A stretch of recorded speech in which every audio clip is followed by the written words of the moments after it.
Olá pessoal, boa noite. Iniciando mais uma aula. Hoje nós iremos falar da deficiência física, conteúdo muito importante, com várias observações aqui para vocês no material. Espero que vocês gostem bastante desta aula. Nós iniciamos a nossa aula com um conceito de deficiência física, de acordo com o decreto 5.296, vem falando o que é deficiência física, mas à frente nós temos quantos são os deficientes físicos atendidos na rede pública do nosso país. É um índice que vem crescendo. No censo escolar de 2017, o índice de inclusão das pessoas com deficiência em classes regulares passou de 85%, que era em 2013, para 90,9% em 2017. Então, esse crescimento é bem considerável, a cada ano está maior. Como eu já disse anteriormente, os governadores estão terminando com as escolas especiais. Eles querem a inclusão total dos alunos com deficiências no ensino regular. Então, vamos acompanhando esse aumento aí, tá? Em seguida já vem os tipos de deficiência física: temporária, recuperável, definitiva, compensável. E as causas. Vem todos os tipos de causa. E aí a gente entra nessa parte de causas pré-natal, que é antes do nascimento. Aqui a perinatal, que é durante a gestação. E as causas pós-natal, tá? E dentro das doenças que já foram a maior causa de deficiência física no Brasil, a gente pode citar a paralisia infantil, que é a poliomielite, que atualmente está erradicada graças às campanhas de vacinação, e a tomada de consciência dos pais, que compreenderam a importância dessa vacina. Aqui nessa foto nós temos uma senhora chamada Maria Cristina, ela tem 64 anos e ela teve paralisia com 1 ano de idade. E quando eu vejo a foto dessa senhora, eu percebo muitas coincidências com a minha avó. A minha avó também teve paralisia infantil na infância, ela não sabe exatamente a idade. Hoje em dia ela já está com 86 anos e a característica principal é o afinamento da perna, Um lado fica paralisado e essa perna fica atrofiada, vamos dizer assim, Mas graças às campanhas de vacinação, essa doença está erradicada do nosso país. E dentro dos distúrbios neurológicos que podem levar à deficiência motora, a gente vai destacar a paralisia cerebral. Mesma coisa, vem o conceito, as suas classificações, tá? As causas da paralisia cerebral, 86% são fatores pré e perinatais, tá? Pós-natais são pouquíssimas, nós veremos mais à frente. Nós temos a classificação da paralisia cerebral fisiológica, que são as classificações espástica, atetóica, atáxica, mista, hipotonia. E a gente fala muito sobre tônus muscular quando a gente está falando dessas classificações fisiológicas. E aqui eu quero destacar para vocês, como nós falamos de hipotonia, quero falar para vocês sobre a hipertonia. A hipertonia seria a rigidez. Olha como o membro fica. O que é isso? Os músculos, eles são muito tensos e eles se contraem fortemente quando se tenta movimentar ou alongar. E os reflexos, eles são inibidos, não tem esse reflexo. E a rigidez, ou a hipertonia, é uma forma severa de espasticidade, que é a primeira a primeira classificação fisiológica. Eu quero que vocês se atentem muito a essa classificação fisiológica, isso cai muito em prova, tá? E para nosso dia a dia, isso é muito importante também. Prosseguindo, como eu mencionei a hipotonia lá atrás, a hipotonia já é o contrário da hiper, porque a hipotonia já é a flacidez. A criança já não fica rígida. O tônus muscular também é muito baixo, né? E tem essa flacidez, essa frouxidão na musculatura da criança. A paralisia cerebral tem o seu grau de acometimento, que é leve, moderada e grave. E após nós vermos a classificação fisiológica, nós temos a classificação topográfica da paralisia cerebral, que já entra monoplegia, diplegia, tetraplegia, paraplegia. Prosseguindo no material, nós vamos ver distúrbios que podem vir associados à paralisia cerebral, as dificuldades de comunicação. Como o professor pode identificar essas dificuldades de aprendizagem do aluno e ajudá-lo a superá-las? Como a gente vem falando nesse decorrer das aulas, é uma questão complexa. Hoje mesmo eu estava tendo uma reunião com um assistente social aqui da Superintendência de Barbacena e ele falou uma frase que eu fiquei refletindo justamente por nós estarmos tendo essa disciplina de educação especial. Porque ele disse que a inclusão ela está arrastando, ela está engatinhando. Então tudo é muito bonito no papel, nas leis, porém, na prática, ainda falta muito a ser cumprido. Meu objetivo é estar repassando para vocês essas dificuldades que vocês irão encontrar em sala de aula, na realidade nossa de cada dia. E, assim, é o conhecimento básico que vocês vão ter. E se futuramente vocês quiserem aprimorar, aí é só fazer uma pós ou até mesmo uma nova graduação, que é a graduação em educação especial. Dentro da deficiência física, nós temos a hidrocefalia, que a hidrocefalia ela é uma dificuldade do alinhamento corporal que é caracterizada pela retenção de líquido no interior do crânio.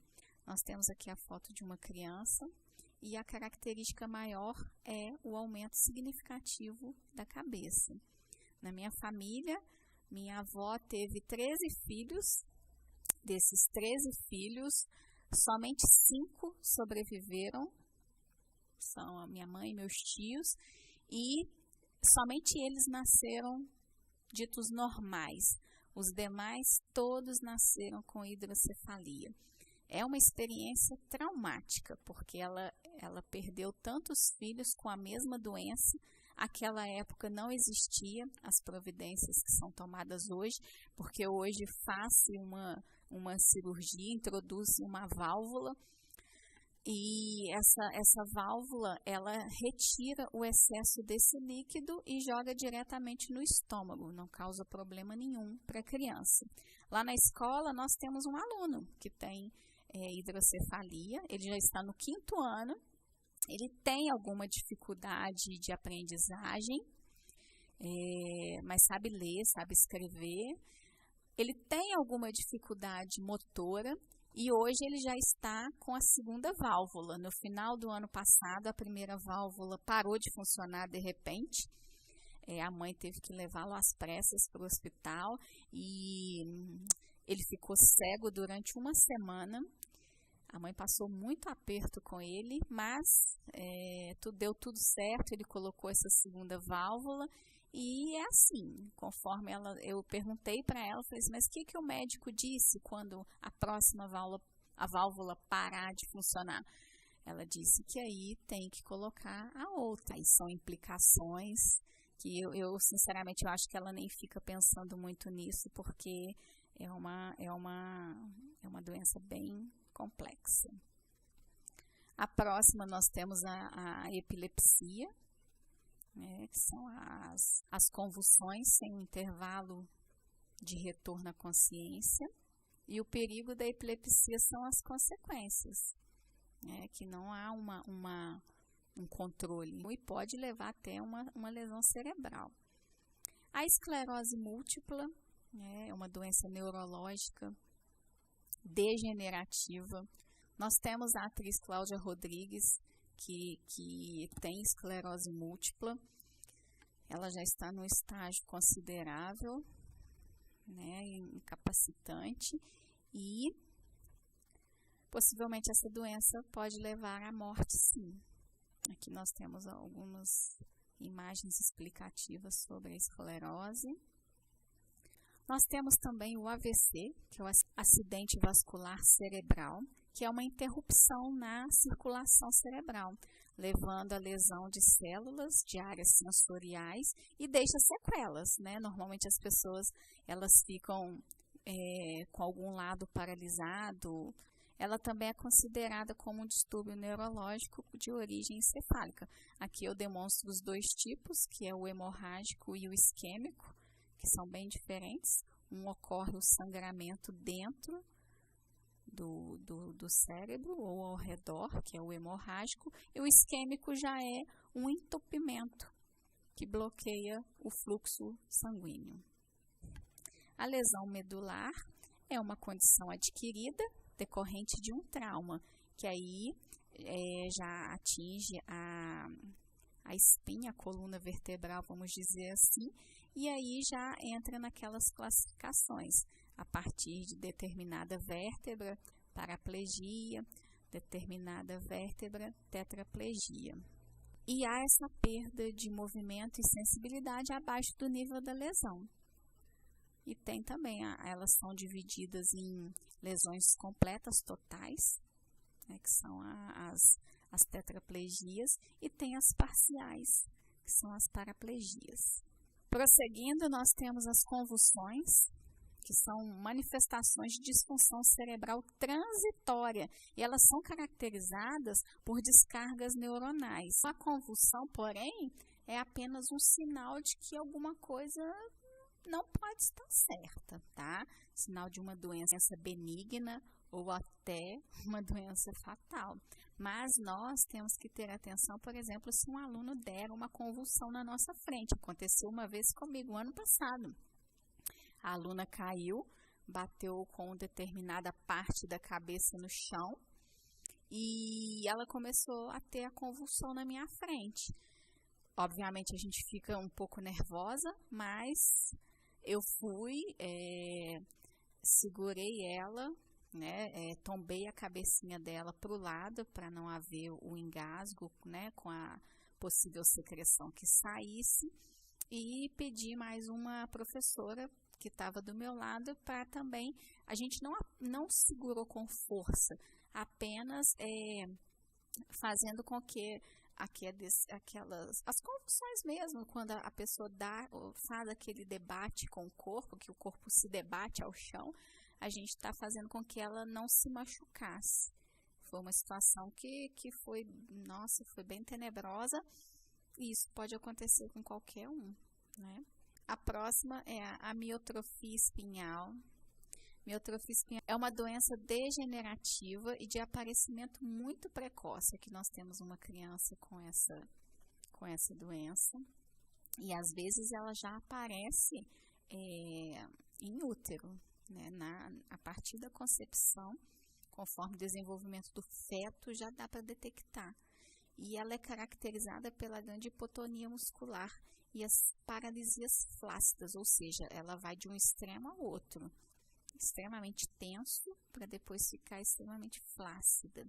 E essa doença vai atacando a musculatura dos membros inferiores e em seguida todo o corpo. Ela compromete também a parte da deglutição, que é o ato de engolir os alimentos, e compromete o sistema respiratório. Infelizmente, a evolução dessa doença é rápida e possivelmente fatal. Passando para a ostomia é uma intervenção cirúrgica para estar construindo um novo trajeto de saída de fezes e urina. Quando ela é realizada no intestino grosso, é a colostomia, e quando já é no intestino delgado, que é o fino, já é a ileostomia. E aí sim é colocado esse estoma, que seria esse orifício aqui, no abdômen da pessoa, e a bolsa coletora, que está aqui. E por ali faz a coleta das fezes e da urina. E a utilização dessa bolsa, dependendo do caso, ela é permanente ou temporária. Passamos para a espinha bífida, que é um defeito congênito da coluna vertebral, né, onde um ou mais arcos da coluna não se fecham completamente no desenvolvimento fetal, e aí vem um distúrbio neurológico de origem espinhal. E nós temos 3 tipos, que são: o primeiro é a oculta, que ela é marcada por um tufo de pelos na parte da coluna, né? E assim, ela pode até passar despercebida, não há nenhum problema neurológico. Agora, a outra já é a meningocele, que é uma forma tumoral, ou seja, já tem um tumor, tem uma protusão sacular aqui na coluna vertebral. Ela contém essa protusão, ela contém líquor. É indicado a remoção cirúrgica após o nascimento ou na primeira infância. Raramente ela deixa sequelas. E o terceiro tipo, que já é a mais séria, mielomeningocele, ela já é mais severa, porque a protusão, ela tem, além do líquor, ela já tem as fibras nervosas. Então, aqui nessa imagem, a gente vê a diferença, que a primeira é a mais severa, que tem as terminações na protusão, e já no segundo tipo, que é meningocele, já não tem essas terminações, é somente uma coisa externa para remoção. E nesse caso da mielomeningocele, ela já apresenta, a pessoa que tem, ela já apresenta problemas neurológicos, ela pode vir a ter hidrocefalia e até deficiência mental. E dentro dos distúrbios ortopédicos ou de origem muscular, que podem levar à deficiência motora, nós vamos destacar aqui a amputação, que é definida como ausência congênita ou retirada de um membro ou mais membros, e ela pode ser congênita, que já é de nascimento, ou ela pode ser adquirida por cirurgia, trauma e etc. A distrofia muscular, que ela já é caracterizada pela deterioração progressiva da musculatura esquelética. Então, a criança vai tendo essas deformidades musculares. E a mais incapacitante seria do tipo do Chaney. Nós temos também as artrites, que é nada mais do que a inflamação da articulação, com dores intensas, né? Nos nervos e nas adjacências, e pode vir a acometer as crianças também, que chama artrite reumatoide juvenil, que aparece antes dos 7 anos de idade, acometendo, na maioria das vezes, indivíduos do sexo feminino, e a causa é desconhecida. E, por último, o nanismo, que é o crescimento retardado, né? Também chamado de condroplasia, é uma doença cromossômica e é causada por um gene dominante que tem a sua característica principal a ausência da cartilagem de crescimento dos membros. E aí, no caso do nanismo, né, há uma desproporção de tamanhos do tronco, dos membros e da cabeça. Prosseguindo com o nosso material, a gente já entra na parte das adaptações físicas na escola, né? São condições de acessibilidade, adequações mesmo, aqui vem citando de cadeira com altura adequada, mesa com altura apropriada, é o que eu falei lá atrás, como que uma escola regular vai poder oferecer isso tudo aos alunos de inclusão. É muita mudança, é muita adaptação, é muito caminho a ser percorrido. E nós temos, dentro da acessibilidade, nós falamos aqui do símbolo internacional de acesso, que ele foi feita uma lei em 1985, a Lei 7.405, que torna obrigatória a colocação desse símbolo internacional de acesso em todos os locais e serviços que permitam a sua utilização por pessoas portadoras de deficiência. Aí a gente já entra a parte aqui de recursos pedagógicos adaptados, e aqui eu ponho um texto sobre a escola inclusiva. E aqui, em relação à deficiência física, eu destaquei uma frase aqui, que o professor ele deve orientar os seus alunos da melhor forma de acolhimento dessas crianças com deficiências físicas. Porque para estar compreendendo as suas limitações, as diferenças entre a comunicação e para que haja uma real interação entre os colegas de classe. E aqui eu destaco também que as atividades competitivas devem ser evitadas. Talvez nem evitadas, elas devem ser melhor elaboradas. Por quê?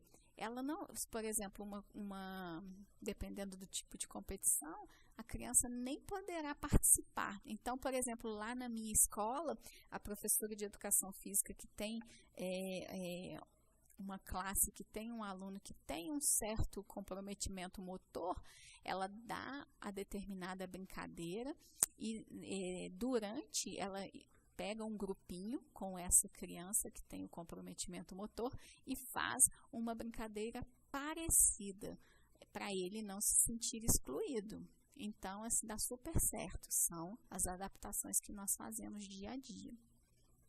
E logo em seguida, eu venho mostrando vários recursos que o professor pode vir a estar utilizando para facilitar a aprendizagem dos seus alunos com deficiência. Nós temos a prancha temática e esses recursos, eles facilitam a aprendizagem dessas crianças com limitações. Aqui a gente vem falando de crianças com comprometimento do membro superior, algumas dicas no como que você deve se portar e o tipo de material que você pode vir a adaptar. E logo em seguida, nós temos os aspectos dos alunos com comprometimento do membro inferior. E aqui nós destacamos também, em relação às paraplegias, a questão do aluno que tem incontinência fecal. Nesse caso, tem que ter um profissional especializado. O ano passado, na nossa escola, nós tínhamos uma criança com microcefalia e ela usava fralda. Então, a Superintendência de Ensino disponibilizou a professora de apoio, a AEE, e disponibilizou também mais um ASB, que são os funcionários, né, da faxina, que ajudavam essa professora de apoio na troca da criança. Afinal, ela era uma criança bem forte e tinha que estar pegando no colo e estar trocando a fralda dessa criança. Mais à frente, a gente vem falando sobre a cadeira de roda, como que você deve tratar uma criança que usa a cadeira de rodas. Isso aqui é muito interessante, a parte de adequação postural, porque às vezes a criança fica lá abandonada num canto, toda torta, e isso não é o correto. Tem que estar alinhando essa criança para ela estar participando efetivamente da atividade que está sendo dada. E finalizando, a gente vem aqui fazendo uma avaliação do processo de inclusão do aluno. E aí a gente tem alguns questionamentos para nós refletirmos. O aluno com deficiência física está se relacionando com os demais alunos e participando com o interesse das atividades em grupo? No material vem falando dessa questão de você estar sempre buscando essa animação, essa participação do aluno com a deficiência.